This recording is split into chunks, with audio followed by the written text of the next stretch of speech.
Rosfran. É mentira, tem gosto! Ele é do desenho animado! Mentira?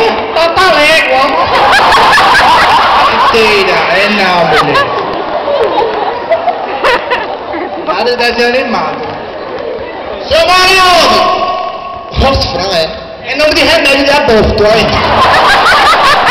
Besteira. No meu tempo, quando eu morava no interior, eu não frescava contigo, não. Ei, tu não quer dar o Rosfran, não? Tu uma história assim, né, quando era pirraio? Ah, o Rosclove. Magali, repita comigo, Rosfran. São João disse. São João disse. Curioso, quer namorar com ele? Só vou perguntar se você tá até pedindo. Rapaz, ficou apaixonado ali, mora onde? No Geyser.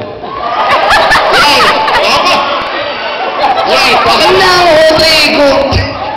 Não vai dar namoro, não, Rodrigo! São João disse. São João disse. São Pedro confirmou. Que nós fomos casados. Que Santo Antônio mandou. Agora noiva. Agora peraí, que eu não vou ficar por baixo, não. Ele é muito alto. Eu sou bem alto pra gritar, amor! Agora sim. Santo Antônio disse, e eu vou confirmar. Isso. Esse gigante é meu e eu vou me lascar.